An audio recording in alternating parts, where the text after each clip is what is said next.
This is about diabetes, y'all. So this story, I might do a couple today. It's nice outside, so I don't really know. Sitting in front of the car, inside the car today. Coffee wasn't very good today either. I hope you guys really enjoyed some of the stories. And like I said, I tried to humanize the people as much as I can in these stories because these were real people. We can switch the names up a little bit. But this part of the journey, you know what I'm saying? So this story is about my homie Big Rob. Mainly the story is more so about the Bonneville, but Willie Earl's gonna be a part of it. I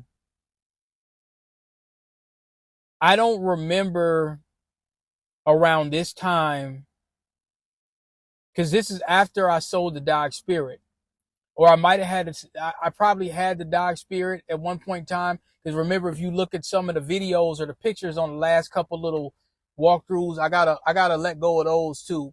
I got two. I'm driving around South Minneapolis. You know what I'm saying? So you're gonna see those where I was driving around South Minneapolis, where I had the car where it said December 9th is when I took the picture of 2008.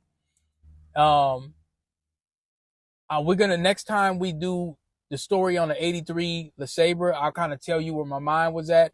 We're gonna go out to Newport, and I'm gonna try to figure out where I got that car at. But we're gonna drive around Newport, Minnesota. So maybe we'll do that this coming up weekend. We'll go out there. You know, it might be a little cold, but you know, I don't even know if I want to get out the car if it's that cold. But we'll definitely do a little story up there. You know what I'm saying? Driving out to Newport. Where I got the car. So I'll try to see if I can find where I got it. You know what I'm saying? Where, you know, because obviously I had the Dodge Spirit, the 92 Dodge Spirit around that time, and it 9 times out of 10 got banged up. Because I probably wouldn't have bought the 83 if I would have just kept riding the Spirit. But I was looking at another car at the time. So the Bonneville kind of gets popped up. Like I was going out to Burnsville, hanging out with Big Rob. I think at that time, Rob was a bouncer. You know, and Rob was doing his thing, Rob was getting his bread, and he was a bouncer at this club out in Burnsville. So, you know, a lot of times, man, Rob had to put paws on dudes that didn't want to leave and stuff like that. You know, I wonder if he still has the video though. He might still have it. If I still got it and he wants it out there, I'll put it out there. I don't know if there's something he want out there, whatever, but you know, I think he has a video where he actually had to Mike Tyson some folks in the club for acting a fool. He was a bouncer. But anyway, he had this white Bonneville, and I don't know, you know, like I said, we were working at that time when he sold it to me. I had just left the internship in 2008. So, you know, but he was one of my first customers that bought a desktop. So me and Rob started getting real tight, man. We hanging out and might go out to eat or whatever. Like I remember the first time, man, I'll tell you a little story. I think I was with my homie Tyreek at the time, or it might have been by myself, but I'm driving out to Burnsville, and he's like, yeah, man, let's go out to the club or whatever. And he is this little club that I think it was a skate rink club or whatnot.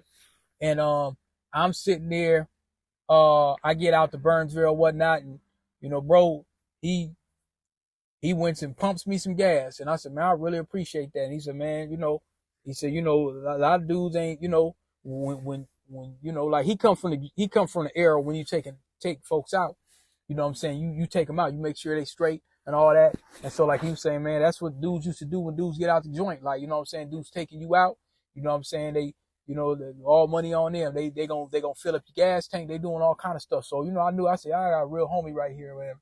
And I think I must have looked out for him too with some computers or whatever. So we get real tight. You know, ain't no snake stuff going on, whatever. And I guess we hanging out at the club or whatever. And so, you know, out in Burnsville. And, you know, this is around the time, at one point I used to talk to some one chick, but she just got too damn lazy. And I had to, you know, by that time, like I said, I done upgraded. You know what I'm saying? Especially when I start driving her, I kind of upgraded. You know, I kind of let her know, like, you know, I ain't gonna be spending a whole bunch of time with you no more. I got stuff to do. You know what I'm saying? And so she took it offense, but you know, I'm glad I dodged that bullet. And so, you know, but you know, around that same time, well, by that time, yeah, I wasn't really talking to her no more. I was, you know, talking to Shonda, and I got in that crash in August. So, but me and Shauna had already been talking and stuff like that. So, you know, we was pretty tight. We was pretty tight. It'd be in and out, up and down, but we'd be pretty tight. We couldn't leave each other alone. So I go out, and I think it was around the same time. I think I bought the 83, and then I bought the Bonneville. I got to ask Rob about this. Hopefully he's listening. He could comment in the comments and say, "Hey man, did I have the Dodge Spirit? I had some kind of car to bring me out to get the Bonneville. I might have had the 83 and I had a LeSabre and I had the Bonneville at the same time at one point. But what did I go get first? Man, I think I had the white Bonneville and went out there to get that 83. I don't know. I don't know how I drove it or who. I don't know who was with me when I went to go get that LeSabre. But I had a car already. So I might have had the Dodge Spirit and sold it. And took that money and got, you know, but the way I'm going to be able to figure that out, I'm going to be able to confirm that. Tomorrow I'm going to call the DMV, or I'll go over there after work tomorrow. Cause I want to know. I want to know all the cars I purchased and that way I can give y'all the timeline to make the stories a lot more fruitful of what was going on, what kind of software, all of that. So anyway, I bought a Bonneville from Big Rob. I said, how much you want? Bonneville looking like powdered sugar out here. We sliding the Rob spot. What's good, little bro? You made it through that snow all right? Always. Spirit got heart. And that's her? Yeah, 94 Bonneville. You can have it for 400 straight up. Come on, bro. He said, man, just give me $400. I said, that's it? Now, mind y'all, this is like a $2,500 car, $3,000 car. I mean, I don't remember what the Blue Book was back then. It might have been 16 or 17. But, man, listen, it was in pretty damn good shape. There was two things wrong with it. When you lean the seat back, because he had been riding it, and he a big dude, but when you lean the seat back, the seat needed to be kind of fixed. He had a tree branch on the seat because if you take it off, you'll lean all the way back, like way back, like your head gonna be damn near by the floorboards. Like, so he had like a tree branch in there, which I didn't care. I said, man, that can get fixed. And so I think I brought it to Willie Earl. We home. Yo, Earl, guess who just joined the Bonneville Club? Picked up a 94 in winter white last night. Well, I'll be. You finally bought yourself a boat. Bet it floats like a cow. Man, when I brought that car to Willie Earl, you know, he's smiling. Like I said, he ain't got no teeth, so he's got a big old toothless smile, like a salamander. Like, man, Willie Earl was so happy when he seen that car. And so the car needed all shocks. So while you driving, you bouncing, you keep on bouncing and bouncing and bouncing. It feels like so. Willie Earl's cracking jokes when I bring it to Willie Earl. It's me. Just pulled up out front. Bonneville still singing, but she need that winter tune. I hear from here. Drop that car off tomorrow morning, youngster, so we can get that baby on the road, right? Bet. I'll be there bright and early. And top off that tank. No empty belly in my shop. Say no more. He's like, man, you was about to bounce off the highway. And I'm with my other homie when we bring it up to Willie Earl, so he's laughing and stuff like that. So, Willie Earl, it didn't really need nothing, man. I got an oil change, and they put some shocks on it. Them shocks, them joints was like $700.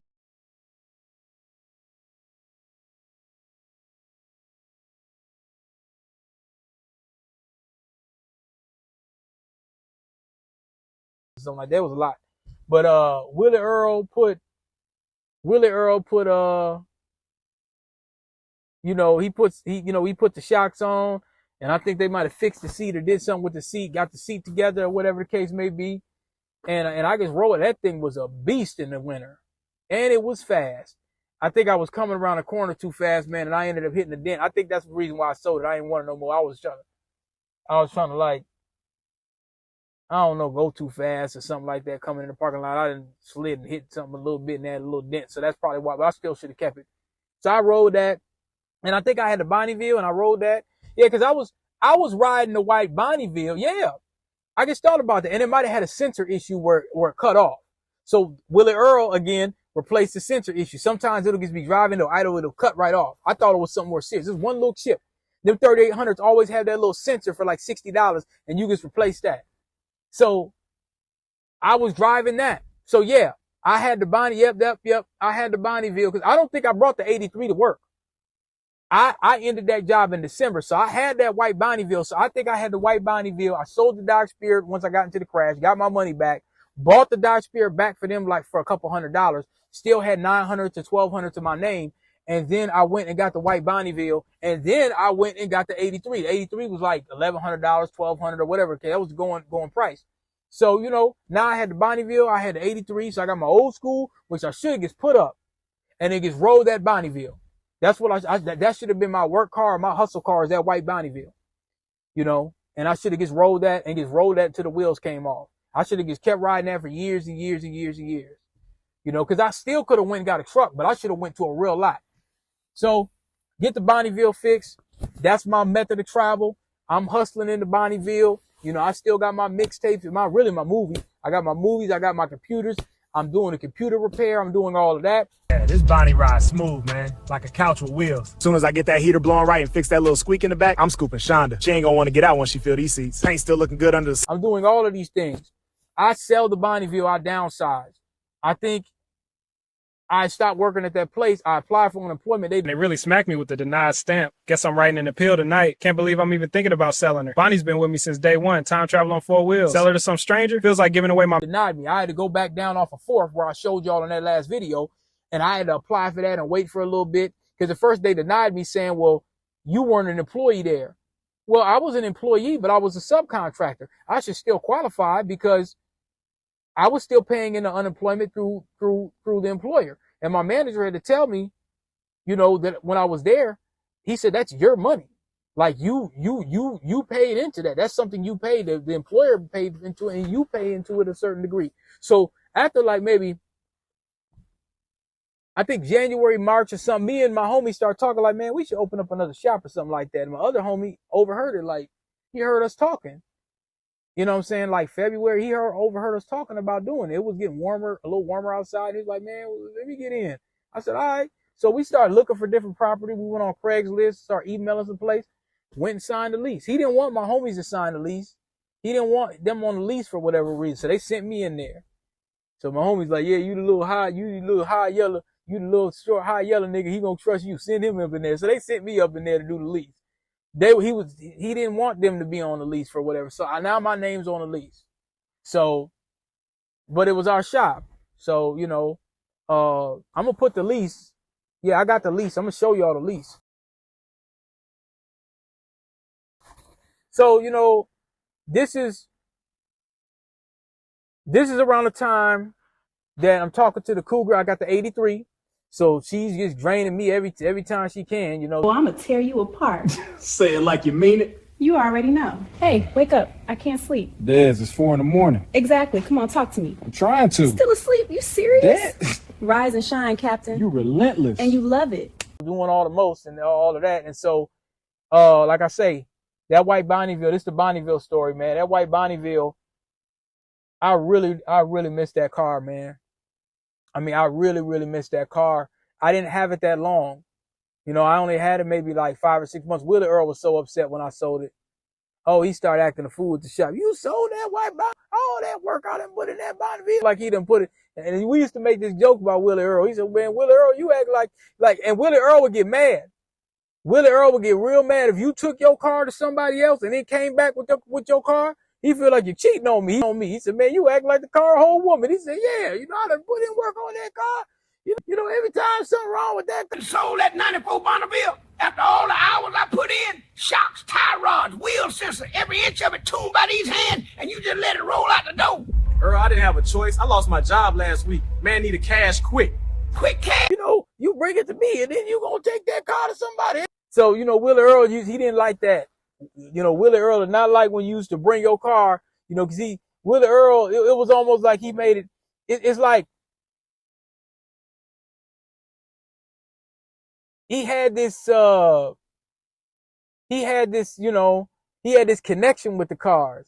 Kind of like, you know, it's the same thing like where if, you know, if I would have been telling Shonda around that time, like, yeah, you know, I'm talking to someone else or whatever like that, you know, that kind of hurt her. Like, she still kind of like, it's like, you know, one thing is I'm giving you to myself, you know, I'm giving. Ash, I'm sitting in this car staring at that clock, 9:02, and he still ain't come through. It's freezing, and I'm tired of waiting on DP. You talked to him today? Text, couple words, that's it. He acting like the world gonna end if he give me more than 5 minutes. Somebody else got his time, and it ain't me. You know, and then you take that and, you know, she felt like, well, you mine, like, you know what I'm saying? You going off to someone else or whatever. So now I'm looking at your value a little different, you know. So Willie Earl looked at the cars like, hey, don't be, because he don't like other people touching the car. I done did this to the car, whatever. Now you got all these hands, and people do be doing stuff. So I could, you know, I get that. But so he was not happy when I sold that Bonneville. He did not like it at all, you know. But then when he said, where you get the 83, youngster? You got your 83 to save. He said, let me tell you about what's going on in 83. So now he's telling you about how he was doing things in 83, you know what I'm saying, which was 20 years to my lonesome. You know what I'm saying? That was 20 some years, you know. So he's going on about that. And, yeah, man, that was the Bonneville story. You know what I'm saying? So next time we might talk about the 83 with the LeSabre, and I might do one more little story, and, you know, I'll try to chop this up, and, this shouldn't take too long. So I don't think I'm going to need a whole lot. I wish I could find more information about the Bonneville. What I will do is I'm going to give y'all the specs of the Bonneville. I'm going to try to throw a video about the white Bonnevilles. I'm going to try to chop up some information about them. You know, the cost of what they cost back in that time, because it was a 94 or a 95, one or the other. And, you know, I'm telling you, it was a real good car. They're bulletproof cars, man, real good cars. They were some of the best cars. And it's a Pontiac, so it's old. I was more, like I say, I got into the olds. My dad was an Oldsmobile person. He never really ride Cadillac. He wasn't a big Chevy person. He would do the GMC vans, but he was an Oldsmobile dude. And so maybe that kind of passed on to me a little bit. I was, you know, I had to have an Oldsmobile. I had to have an Oldsmobile, or I had to have a Buick, you know. And theoretically, those were kind of like the same archetype of cars, you know. But a lot of people, the Chevy would, of course, get more, because it's a Chevy. Oh, it's a Caprice, or it's a, you know, so. But like I said, them Rome Regencies they had the same amenities as the Cadillac, and it rolled smooth. You essentially got This a is Cadillac, about diabetes, y'all. you know, without the Cadillac price. It's an epidemic in America. But that's the Bonneville story, man.